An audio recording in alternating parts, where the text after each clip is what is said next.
नमस्कार, बहुत बहुत स्वागत है आपका। आप देख रहे हैं सुदर्शन न्यूज़। आपके साथ मैं हूं विकास ब्रजेश सक्सेना।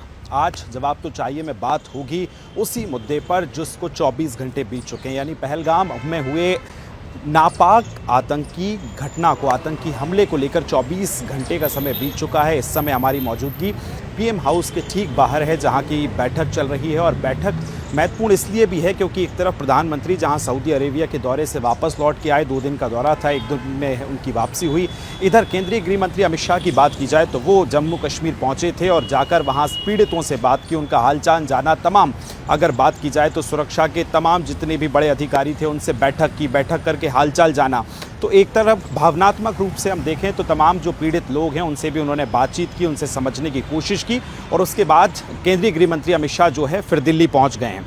अब बात की जाए रक्षा मंत्री राजनाथ सिंह की, उन्होंने तमाम बैठकें की और बैठक में जो संबोधन दिया वो बहुत महत्वपूर्ण था। महत्वपूर्ण इसलिए भी था कि साफ उन्होंने सख्त लहजे में किया कि इस बार सिर्फ उन लोगों को नहीं बख्शा जाएगा जिन्होंने नापाक कायराना हरकत की है, बल्कि उन लोगों को भी जिन्होंने सीमा पार बैठकर इस पूरे आतंकी हमले की स्ट्रेटेजी बनाई, इसकी योजना बनाई। उन तमाम मुद्दों को लेकर उन्होंने दो टूक लहजे में बात की। अब अगर बात की जाए, इस समय प्रधानमंत्री आवास पर बैठक चल रही है और बैठक में देखना होगा कि क्या फैसला लिया जा सकता है। तमाम लोग, चाहे विदेश मंत्री एस जयशंकर हों, वित्त मंत्री निर्मला सीतारमण हों, केंद्रीय गृह मंत्री अमित शाह हों, केंद्रीय रक्षा मंत्री राजनाथ सिंह हों, प्रधानमंत्री की अध्यक्षता में ये बैठक चल रही है। अब कुछ सवाल ऐसे हैं जो इस समय सवाल सियासत में गूंज रहे हैं, वो सवालों को भी आज जानने की कोशिश करेंगे कि आखिर क्यों हिंदुओं के जनसंहार पर विपक्ष मौन नज़र आता है। कुछ इस तरह के बयान जहां अभी भी उसी दिशा में ले जाने की कोशिश क्यों हो रही है, ये तमाम सवालों के आज हल उत्तर जानने की कोशिश करेंगे। लेकिन उससे पहले सीधे आपको ये रिपोर्ट दिखाते हैं। रोटियां सेकने के लिए राहुल गांधी जिस जाति जनगणना की बात करते हैं, उन्हें ये बात मालूम होनी चाहिए कि पहलगाम में आतंकवादियों ने जाति नहीं, धर्म देखकर गोलियां बरसाई। यही नहीं, आतंकी मजहब को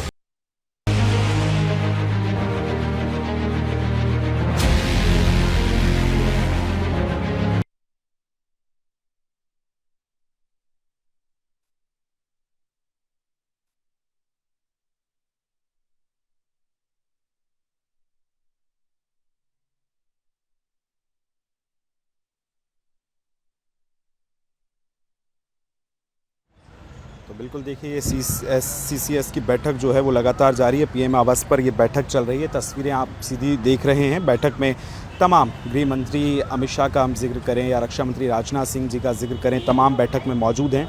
NSA की अगर हम बात कर लें वो भी हैं। CCS की बैठक में जो है, देखिए अब ये पहली तस्वीर सबसे पहले आपको हम स्क्रीन पर दिखा रहे हैं। और ये बैठक बहुत महत्वपूर्ण है। क्या स्ट्रेटेजी आगे तय की जाएगी, किस तरह से आगे जो है जवाब दिया जाएगा, क्योंकि इस समय पूरा देश जो है इंतज़ार कर रहा है कि क्या जवाब दिया जाएगा। और बैठक की ये पहली तस्वीर आप देख रहे हैं कि राउंड टेबल बैठक चल रही है।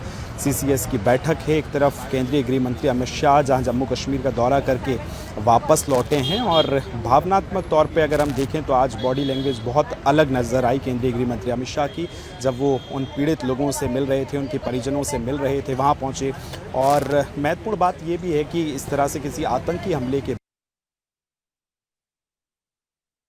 और एक चीज़ को बारीकी से ऑब्जर्व करना। उसके बाद इंटेलिजेंस की बात की जाए तो 3 स्केच भी उनकी तरफ से जारी किए गए हैं। तमाम वो तस्वीरें देखिए आपको हम दिखा रहे हैं। और ये पहली बैठक की जो तस्वीर है वो आप देख रहे हैं। रक्षा मंत्री राजनाथ सिंह, केंद्रीय गृह मंत्री अमित शाह, प्रधानमंत्री मोदी की अध्यक्षता में ये बैठक चल रही है। और क्या स्ट्रेटेजी तय की जाएगी, क्योंकि पूरा देश इस समय इंतज़ार कर रहा है, और इंतज़ार इस निर्णय का कि किस तरह से जवाब दिया जाएगा।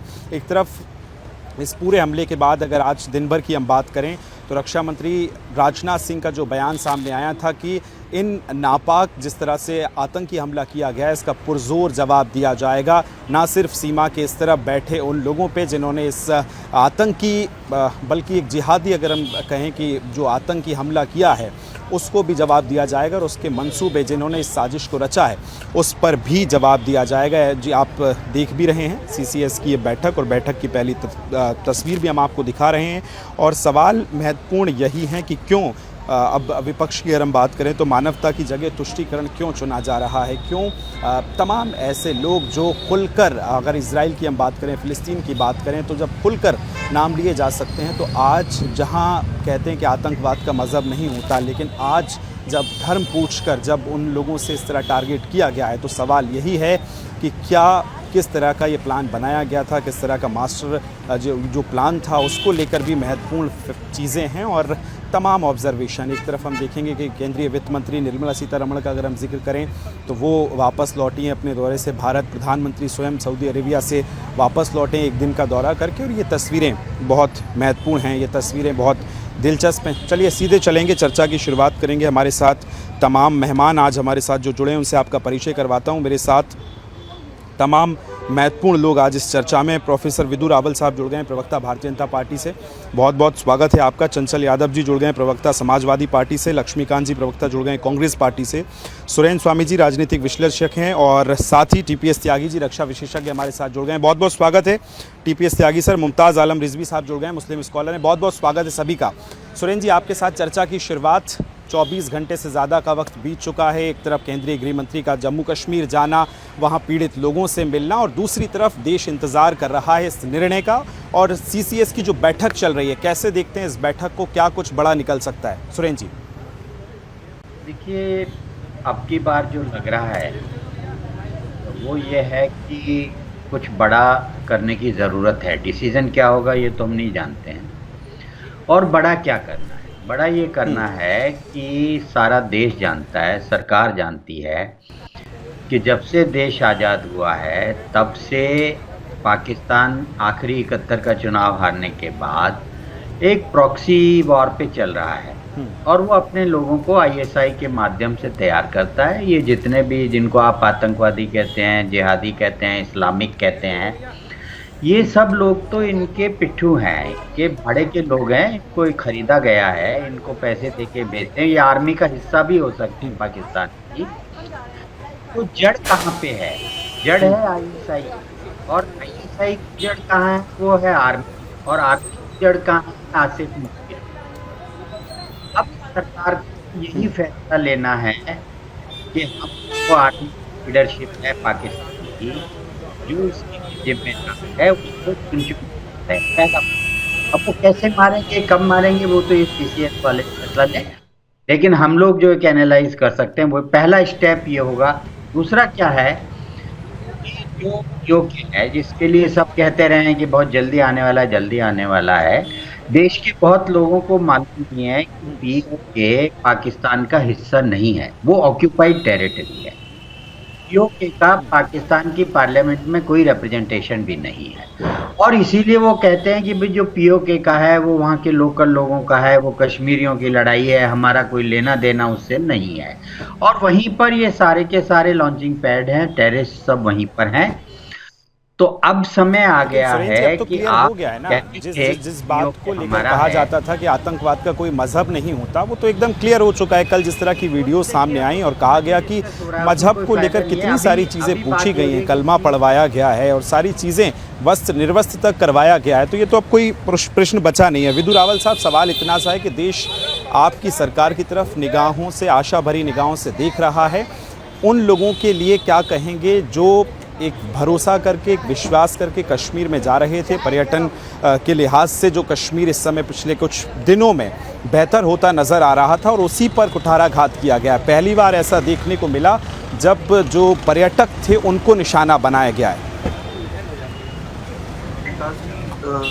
जो मृतक हैं उनके परिवार और जो घायल हैं उनके परिवारों के प्रति संवेदना है। ईश्वर से प्रार्थना है कि घायल जो है जल्दी से जल्दी ठीक हो। लेकिन जो भारत की आत्मा पर आघात हुआ है, जो भारत माता के ऊपर आघात हुआ है, वो अक्षम्य है, और वो जो है वो बिना बदला लिए नहीं पूरा होने वाला। आज पूरा देश जो है एक स्वर में पाकिस्तान को खाकिस्तान करने का आह्वान कर रहा है। और ये जो पिक्चर्स हम देख रहे हैं, आपने जो रिलीज किए हैं सीसीएस के लेकर, कैबिनेट कमेटी और सिक्योरिटी को लेकर, और आप प्रधानमंत्री निवास के बाहर आप खड़े हैं लोक कल्याण मार्ग पर, तो इस नाते मैं ये बात जो है आपके दर्शकों को आपके चैनल के माध्यम से ये सुनिश्चित करने वाला हूं कि पाकिस्तान को खाकिस्तान किए बिना आप जो है नहीं रुकने वाले। आज पाकिस्तान जो कि आतंक की फैक्ट्री है, उसको हम खत्म करेंगे। लेकिन जब हम पाकिस्तान कहते हैं तो पाकिस्तान क्या, इस पर भी विचार करना पड़ेगा। सुरेंद्र स्वामी जी ने बिल्कुल ठीक कही थी बात कि पाकिस्तान क्या है, इसको भी समझना पड़ेगा। पाकिस्तान क्या है ये जनरल आसिफ मुनीर ने थोड़े दिनों पहले हमें बता दिया। पाकिस्तान वो इस्लामिक मानसिकता है जो कि कहती है कि हम सह अस्तित्व नहीं कर सकते, जो ये कहती है कि हिंदू हमारा दुश्मन है।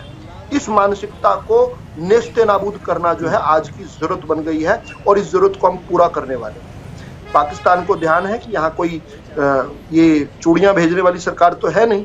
चूड़ियां पहनकर जो मुजरे किया करती थी जब हिंदुस्तान पर आतंकवादी हमले हुआ करते थे, ऐसा भी हमने देखा है, लंबे समय तक देखा है, लेकिन वो सरकार तो है नहीं।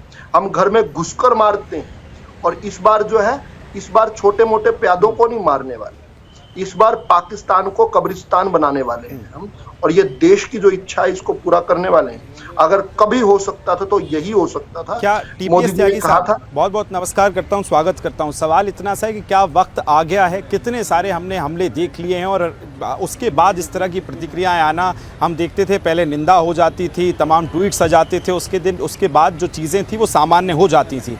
क्या वो वक्त आ गया है करारा जवाब देने का?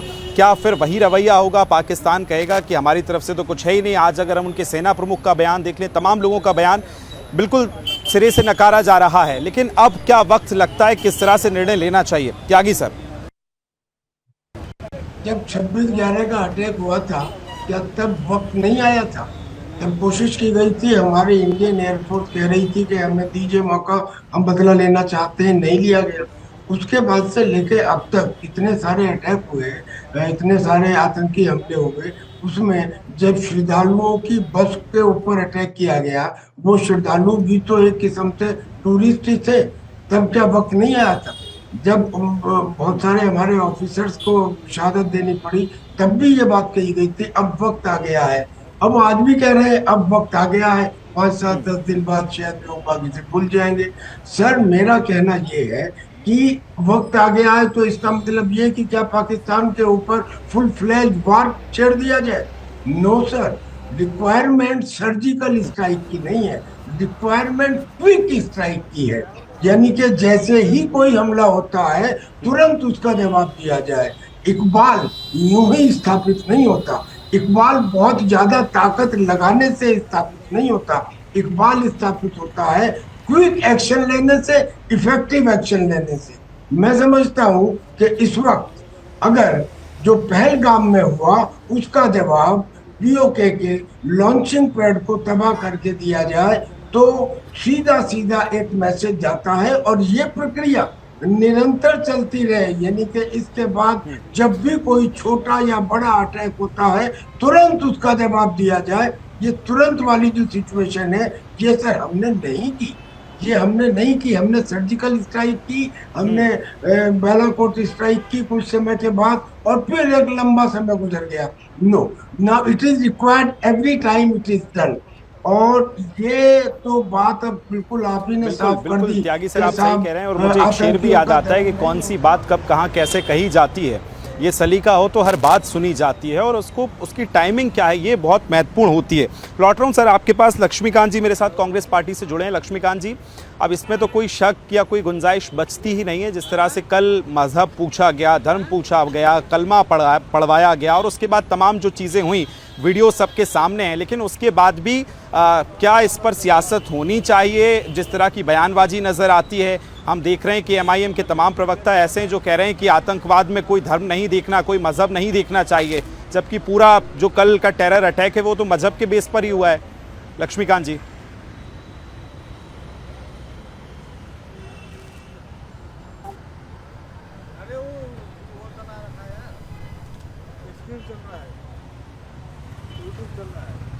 लक्ष्मीकांत जी,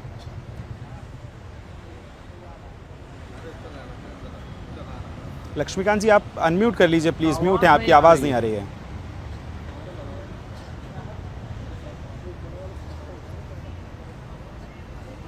आवाज मिल रही है लक्ष्मीकांत जी आपको?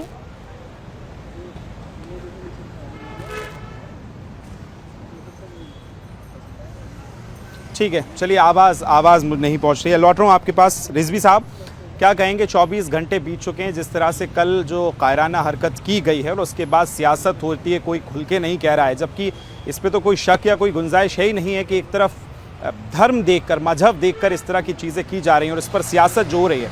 पहला कमेंट आपका। नहीं, बहुत बहुत शुक्रिया आपका। और सबसे पहले मैं श्रद्धांजलि पेश करूंगा, खराज अकीदत पेश करूंगा जो लोग हमारे मारे गए हैं उनकी खिदमत में। और दूसरी बात ये कि जब आप धर्म की बात कर रहे हैं तो मैं एक बात कहूंगा कि हर जगह असली और नकली का फ़र्क हमें देखना पड़ेगा। इस्लाम में भी एक यजीदी तबका है जो बहुत क्रूर है, और एक हुसैनी है जो हुजूर सल्लल्लाहु अलैहि वसल्लम के वंशज हैं। उनको देखना पड़ेगा। आप इस्लाम में भी देखना पड़ेगा कि कौन दहशत गर्दों को फॉलो कर रहे हैं और कौन जो है इंसानियत को फॉलो कर रहे हैं। ये हमें फ़र्क, और ये आपको नहीं हमें बताना पड़ेगा। अगर हम नहीं समझा पा रहे हैं तो ये हमारी कमी, हमारी गलती है। इस्लाम में ऐसे लोग हैं जो अल्लाह का नाम लेकर के, रसूल का नाम लेकर के, कुरान का नाम लेकर के दहशत गर्दी फैलाते हैं और मासूम लोगों को, बेगुनाह लोगों को मारते हैं।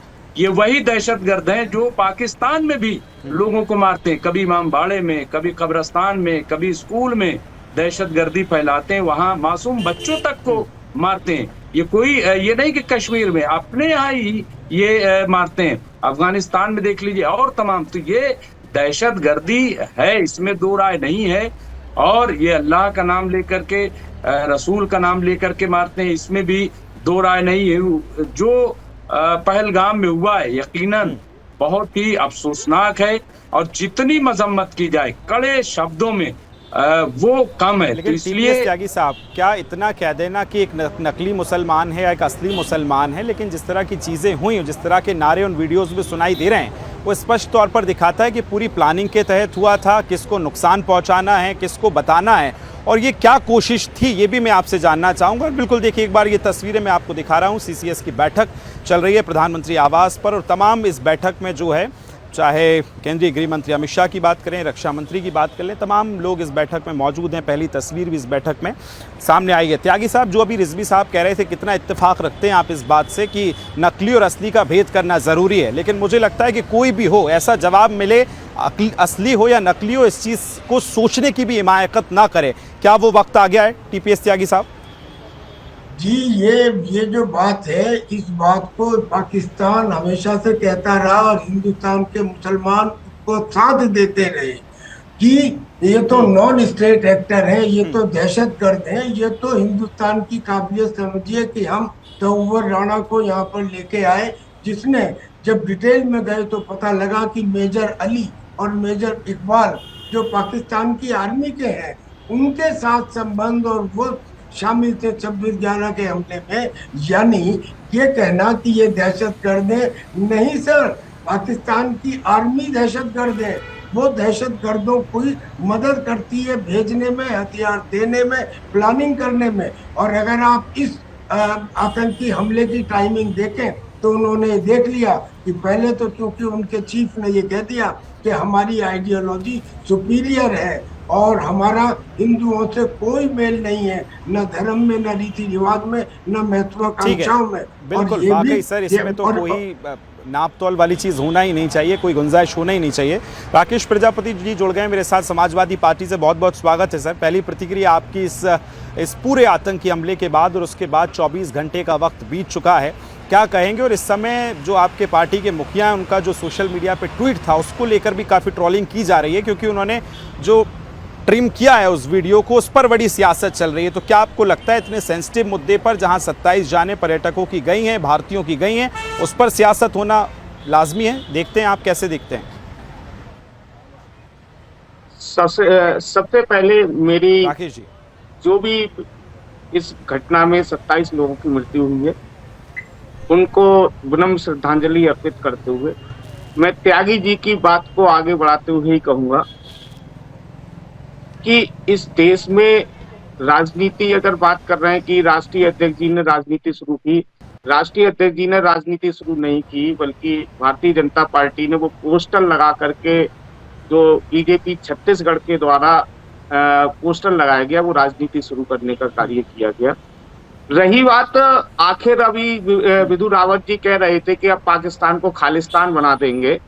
अरे, पुलवामा के बाद अगर पाकिस्तान को खालिस्तान बना दिया होता तो आज ये दिन देखने को नहीं मिलता। उड़ी के बाद ये अगर कर दिया होता तो शायद ये दिन देखने को नहीं मिलता। अगर बालाकोट के बाद ये कर दिया होता तो ये दिन देखने को नहीं मिलता। गुरदासपुर में अगर पूछा, लेकिन आप चले गए भारतीय जनता पार्टी पर। उन्होंने क्या किया, वो विदु रावल साहब बैठे हैं, उनसे मैं पूछ लूंगा। सवाल इतना सा है कि जो वीडियो को ट्रिम किया गया, क्या एक मैसेज देने की कोशिश है, उसकी जरूरत क्या थी? मुझे सवाल इतना सा है बस। क्या अगर वो वैसा का वैसा ट्वीट हो जाता तो कोई बहुत बड़ा वोट बैंक खिसक जाता, बहुत बड़ा वर्ग नाराज हो जाता क्या राकेश जी? नहीं, उस वीडियो में देखिए, उस वीडियो में ऐसा कहीं भी नहीं कहा गया है। पर तो सियासत मत कीजिए सर, कम से कम। देखिए, भारत की मेन स्ट्रीम मीडिया द्वारा उस वीडियो को किस तरीके से दिखाया गया है वो राष्ट्रीय अध्यक्ष जी ने दिखाने का प्रयास किया है, ठीक है ना। क्योंकि उस वीडियो में ऐसा कुछ नहीं है जो आप लोग चलाने का प्रयास कर रहे हैं, उस देश को मतलब जो दिखाने का प्रयास करना है। लोग देख रहे हैं और वहां से लगातार लोगों के वीडियो आ रहे हैं। और वो हमारा एक जो व्यक्ति है जिसने कई लोगों को बचाने का काम किया और एक आतंकवादी से गन छीनने का भी काम किया था। सबसे बड़ी बात यह है कि मीडिया ने एक भी बार ये नहीं दिखाया कि नहीं राकेश जी, देखिए वो वीडियो आपको दिखा देता हूँ। उस वीडियो में जहाँ जो वो पीड़ित महिला ये कह रही है कि पहले पूछा गया, धर्म पूछा गया, जब धर्म में नाम बताया गया तो उसके बाद फिर गोली मारी गई है। मैं अपने कहूंगा प्रोड्यूसर दीपक से जरा एक बार वो दिखा दीजिए विवेक, वो वीडियो भी हम दिखाएंगे। वक्त एक बहुत छोटे से ब्रेक का है, ब्रेक के बाद आऊंगा तो विदु रावल साहब इसका भी आपसे जवाब मांगूंगा और वीडियो भी वो दिखाऊंगा कि आखिर क्यों जरूरत पड़ी सियासत के लिए उस वीडियो को छोटा करने की। लगातार जारी है, चर्चा को आगे बढ़ाएंगे। उससे पहले एक बड़ी खबर भी आपको बता रहे हैं कि बैठक लगातार चल रही है। क्या कुछ स्ट्रेटेजी तैयार होगी, सभी की निगाहें बनी हुई हैं। सवाल इतना सा ये टीपीएस त्यागी साहब, आपसे ही सवाल का जवाब चाहूँगा कि जो आप कह रहे थे कि अब वक्त आ गया है, अब तमाम इंतज़ार की घड़ियां ख़त्म हो गई हैं, वो समय चला गया है जब हम देखते थे कि निंदा कर दी जाती थी, ट्वीट कर दिया जाता था दिल्ली से बैठकर। लेकिन अभी आप क्या चाहते हैं, किस तरह से देखते हैं, किस तरह का जवाब भारत को देना चाहिए? बतौर चूँकि आप तो सिस्टम के अंदर रहे हैं और जो ये पूरा हमला किया गया है, पलगप वहाँ तक पहुँचना, अंदर तक तमाम चीज़ों को देखना और पहली बार पर्यटकों को निशाना बनाना। देखिए सर, इसमें दो एक्शन लिए जाने चाहिए, एक एक्सटर्नल और एक इंटरनल। जहाँ तक एक्सटर्नल का सवाल है, वहाँ पे the resistance force which is a part of लश्कर तैयबा, उसके ऊपर तुरंत एक्शन लगाया जाए। और दूसरा कि वहाँ के जो लॉन्चिंग पैड्स हैं उनके ऊपर तुरंत अटैक किया जाए। हमारे पास स्टैंड ऑफ कैपेबिलिटी है जो पहले नहीं थी बालाकोट के टाइम। आज हमारे पास अपाचे हेलीकॉप्टर और राफेल है, हम अपनी धरती में रहते हुए उन लॉन्च पैड को खत्म कर सकते हैं। और बाकी एक्सटर्नल एक्शन क्या लेना है ये तो सरकार तय करेगी, पर इंटरनल एक्शन क्या ये सच नहीं है कि हमारे यहाँ कश्मीर में ही एक ऐसा मेंबर ऑफ पार्लियामेंट है जो ये कहता है कि पाकिस्तान ने चूड़ियां नहीं पहन रखी, जो ये कहता है कि हिंदुस्तान की आर्मी और पाकिस्तान के आतंकियों के आपस में गठजोड़ है। लेकिन टीपीएस साहब इतने सेंसिटिव मुद्दे पे भी अगर सियासत होती है तो फिर उस पर क्या कहेंगे आप? जो सियासत नजर आती है कि कहीं खुल के नहीं बोलना, कहीं इस मामले पर भी ये देखना कि कहीं वोट बैंक ना बिगड़ जाए, कहीं किसी धर्म की आहत भावनाएं ना हो जाएं, इस तरह की सियासत को कैसे देखते हैं इतने सेंसिटिव मुद्दे पर? मैं यही तो कह रहा हूँ सर कि इंटरनल प्रॉब्लम ज्यादा बड़ी है। आप एक आदमी के खिलाफ तो एक्शन लीजिए। मैं तो आज की वर्तमान सरकार से कह रहा हूँ कि क्या ऐसा आदमी आराम से छूट के चला जाएगा जो कहेगा कि हिंदुस्तान की फौज अरुणाचल प्रदेश में तवांग में चीन के सैनिकों से पिट के आ गई, जबकि सच्चाई कुछ और थी। जाट रेजिमेंट उन्हें उनके घर तक छोड़ के आए थे, खदेड़ के आए थे। तो जो इस किस्म की बातें करते हैं उनमें से किसी एक के खिलाफ तो एक्शन लिया जाए, इंटरनल एक्शन लिया जाए। The internal problem is prove. आज कहाँ चले गए वो सारे नेता जो ये कहते थे कि आतंकियों का धर्म नहीं होता? आज जब आतंकी खुद ये कह रहे हैं कि हिंदू हो तो मारोगे, इसका मतलब आतंकियों का धर्म है। और आतंकियों का अगर बिल्कुल लक्ष्मीकांत जी से जवाब ले लेता हूँ। लक्ष्मीकांत जी को उम्मीद करता हूँ कि आवाज़ पहुँच रही होगी। सर, वो वक्त एक ऐसा था कि हम कहते थे कि आतंकियों का धर्म नहीं होता, तमाम इस तरह के बयान हम सियासत में देखने को मिलते थे। लेकिन अब क्यों मौन है? जब वीडियो सारे आ गए हैं, जब पूरा मॉड्यूल समझ में आ गया है कि टारगेट किलिंग की गई है, हिंदुओं की गई है, धर्म पूछकर की गई है, तो अब ये मौन इतना क्यों है? जब हम फ़िलिस्तीन पर ये कह सकते हैं कि वहाँ के मुस्लिमों को टारगेट किया जा रहा है, तो आज कश्मीर में हिंदू नाम लेने से क्यों इतना बैर है, क्यों इतनी मुसीबत आन पड़ी है? लक्ष्मीकांत जी,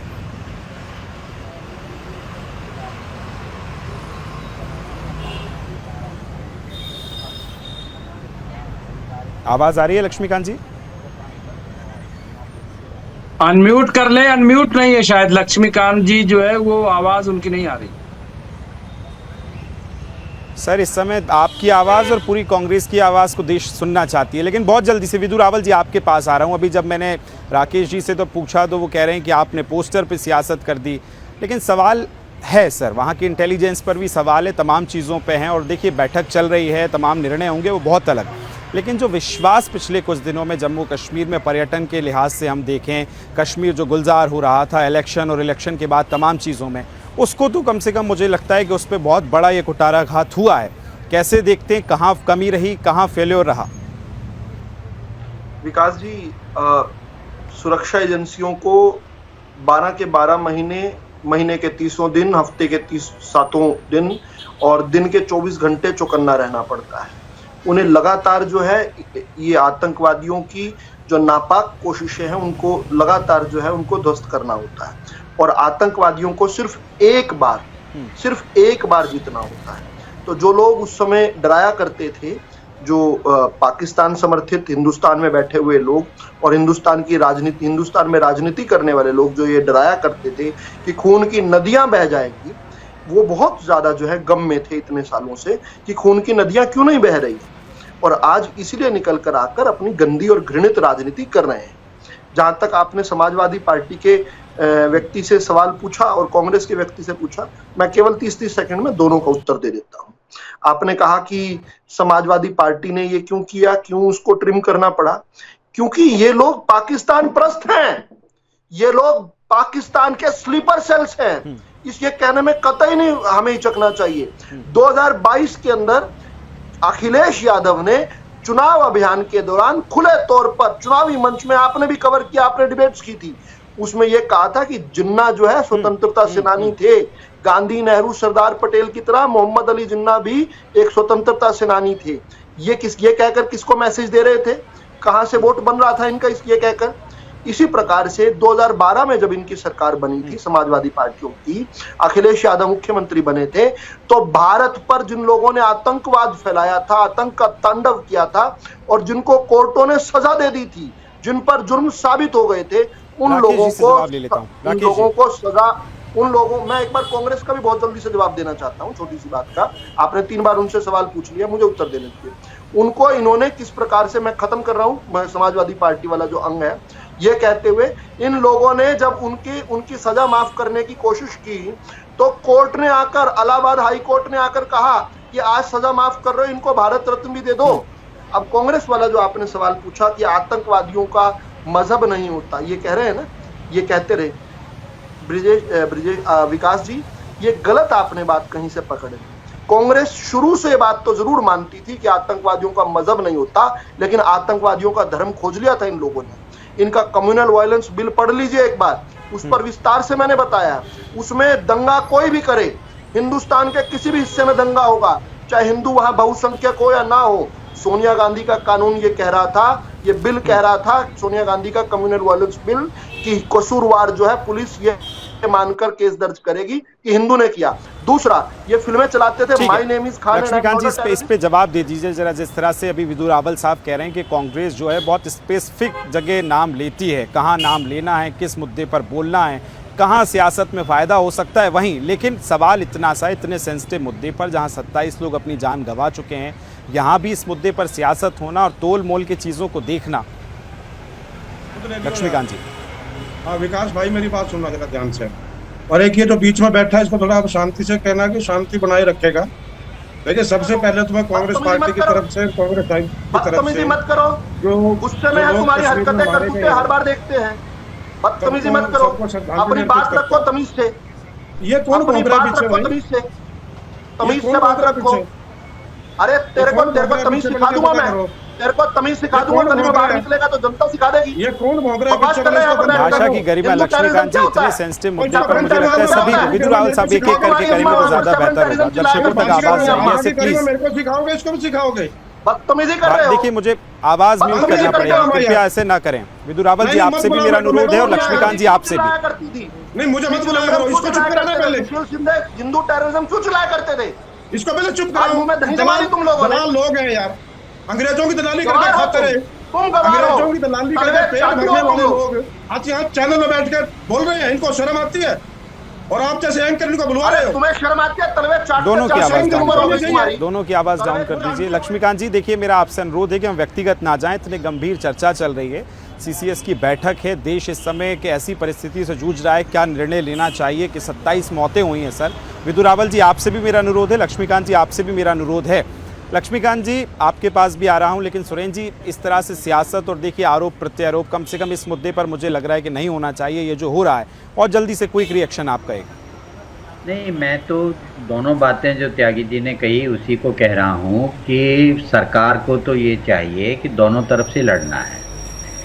पहला तो ये है कि जो पीओके है, जो लॉन्चिंग पैड वहीं से सब आते हैं, जिसको पाकिस्तान यूज़ करता है, अपनी टेरिटरी नहीं बता के ऑक्यूपाइड है वो, तो उसको उनको नेस्तनाबूद करना चाहिए और हमारे पास कैपेबिलिटी है, और अगर संभव है तो इसको रन ओवर कर देना चाहिए। ये टाइम है, इसके बाद फिर आपको टाइम नहीं मिलेगा, वरना यही नासूर आप झेलते रहेंगे। दूसरा ये है कि आखिरकार इनको सपोर्ट मिलता है। जो स्लीपर सेल्स हैं वो कश्मीर में ज़्यादा है, पर पूरे देश में, आपकी दिल्ली की गलियों में आपको बाहर जाने की ज़रूरत ही नहीं है। आपको स्लीपर सेल ढूंढने के लिए देश के कोने कोने में जाने की ज़रूरत नहीं है। दिल्ली में भी हैं स्लीपर सेल। कुछ स्लीपर सेल इस तरह की हैं जो कि लॉजिस्टिक सपोर्ट देती हैं, कुछ स्लीपर सेल ऐसी हैं जो कि उनको प्रोटेक्शन देती हैं, कुछ ऐसी हैं जो उनको जस्टिफाई करती हैं। वो पॉलिटिकल लेवल पे है, सोशल लेवल पे है, आइडियोलॉजिकल लेवल पे है, वो सब जगह है और सबको दिखाई देता है। लेकिन इस समय जो मुद्दा है वो मुद्दा ये है कि इनसे तो देश निपट लेगा। ये जो पॉलिटिकल पार्टीज की सियासत है इससे कोई फर्क नहीं पड़ता, इससे देश निपट लेगा, जनता निपट लेगी। अभी जो हमको करना है कि ये जो पाकिस्तान कश्मीर को लेके एक नासूर बनाए हैं, कह रहे हैं कि जितने सीमा के उस पार हैं उतने सीमा के इस पार भी हैं। ऐसे लोगों को चिन्हित करने का क्या वक्त आ गया है? पहलगांव जैसी जगह जो कि मुख्य टूरिस्ट प्लेस है, इतनी बड़ी संख्या में 4 से 5 जो अभी आतंकी बताए जा रहे हैं उनका पहुंचना, इतने हथियारों के साथ पहुंचना, क्या आपको लगता है कि बहुत ऐसे तरीके से हो सकता है कि अनजाने में कोई वहां चला जाए? क्या आपको नहीं लगता पूरी प्लानिंग थी, पूरी मदद की गई है रिजवी साहब, और अब वक्त आ गया है खुल के बोलने का? नहीं विकास जी, एक तो ये कि वक्त आ गया है, अरे वक्त कब नहीं था? यानी पहले इजाजत थी क्या कि आतंकवादी आ जाए? पुलवामा इसलिए हो गया क्या? एक मिनट, नंबर 1, नंबर 2 ये कि एक मिनट, दूसरा अभी जनरल जीडी बख्शी ने एक बात कही थी, एक मिनट, जनरल जीडी बख्शी ने जो बात कही है कि 1,80,000 जिस तरह से फौजियों में कटौती की गई है, क्या वक्त नहीं आ गया है कि उनकी भर्ती की जाए, उनको अपॉइंट किया जाए और सिक्योरिटी को सख्त किया जाए? मैं कोई आज सियासी बात नहीं करना चाहता हूं, हालांकि बीजेपी के जो प्रवक्ता है मुसलसल सियासी बातें कर रहे हैं, बार बार अपीजमेंट। अरे भाई पूरा देश इस वक्त एक साथ खड़ा हुआ है। राहुल गांधी अमेरिका से अपना रिजवी साहब सियासत से बहुत ऊपर उठ जाना चाहिए ऐसे मामलों में, तो मैं सभी से कह रहा हूं, देखिए चाहे बीजेपी से हो, कांग्रेस हो, समाजवादी पार्टी हो, सभी से। टीपीएस त्यागी साहब की बॉडी लैंग्वेज देखिए जरा, वो किस तरह से इस समय इस सेंसिटिव मुद्दे पर सोच रहे हैं। हमें वैसे उठ के सोचना चाहिए सर, सियासत से बहुत। एक आखिरी कमेंट टीपीएस त्यागी साहब आपका ये है कि हमने इतने सारे जवाब दिए, सेना के ऊपर हमला हुआ, हमने जवाब दिया, वहां आतंकियों को मारा, लेकिन जो आतंक परस्त लोग हैं, जो आतंक को जन्म देते हैं, आतंकी घटनाओं को करवाते हैं, क्या हम तक उन तक पहुंच पा रहे हैं? उनका इलाज हो पा रहा है? यदि है तो कैसे होगा? क्या राह देखते हैं आगे, संभावनाएं भविष्य की? टीपीएस त्यागी साहब, अगर उनका इलाज कर दिया होता तो आज की सिचुएशन नहीं आती। उनका इलाज ही तो नहीं किया गया। मैंने आपको बताया बाकायदा एग्जाम्पल देके कि यहाँ के मेंबर ऑफ पार्लियामेंट क्या कहते हैं। आज कश्मीर के चीफ मिनिस्टर कह रहे हैं कि हम इसकी मजम्मत करते हैं, ये बहुत गलत हुआ, मगर उन्हीं के पिताजी ने तो इन लोगों का मनोबल बढ़ाया। इनका जो आतंकी हैं, आतंकियों के लिए स्लीपर सेल और ओवरग्राउंड वर्कर जो है उनको जो संरक्षण देते हैं। और ये हमारे प्राइम मिनिस्टर मोदी ने कहा है कि अब आतंकियों को तो छोड़िए, आतंकियों के पीछे जो है पहले शिकंजा उन पे कथा देना चाहिए। सर हमको पाकिस्तान और चाइना से कोई खतरा नहीं है। ठीक है, राकेश प्रजापति जी आखिरी कमेंट आपका, फाइनल बोलिए। इंटरनल से जो इंटरनल, मैं सीधा ये कह रहा हूँ, माननीय प्रधानमंत्री जी जब बने थे तो उन्होंने कहा था कि आतंकवादी घटना होने पर एक के बदले 10 लेके आएंगे। इन्हें कौन रोक रहा है? मुझे लगता है कि आवाज आपकी नहीं पहुंच रही, लेकिन बहुत बहुत शुक्रिया राकेश जी आपका, लक्ष्मीकांत जी, विदु रावल साहब, रिजवी साहब आपका, टीपीएस त्यागी जी और सुरेंद्र स्वामी जी सभी का जुड़ने के लिए। तो एक तरफ आप देख रहे हैं कि सीसीएस की बैठक चल रही है, तमाम चिंतन मंथन है, पहली तस्वीर बैठक की आ गई है। इस वक्त हम लोग प्रधानमंत्री आवास पर ही मौजूद हैं और बैठक जो है चल रही है। एक बार ये तस्वीरें आप देख लीजिए, तमाम लोग इस बैठक में मौजूद हैं। क्या स्ट्रेटेजी बनेगी, क्या रणनीति बनाई जाएगी, सभी की नज़रें हैं। और वो चीखती आवाज़ें, वो भावुक पल जो आज जब केंद्रीय गृह मंत्री कश्मीर पहुंचे थे और भावुक उन पीड़ित लोगों से मिले थे, उन सभी की उम्मीदें हैं कि कब वो उनको न्याय मिल पाएगा। जो निर्दोष पर्यटक वहाँ घूमने गए थे, जिनकी अभी अभी शादियाँ हुई थी, तमाम अलग अलग लोग, कुछ सेना से जुड़े भी थे, उनको कब न्याय मिल पाएगा, सभी की निगाहें यही देख रही हैं। इस खास चर्चा में फ़िलहाल आज के लिए इतना ही। मुझे और मेरी पूरी टीम को दीजिए इजाज़त। नमस्कार।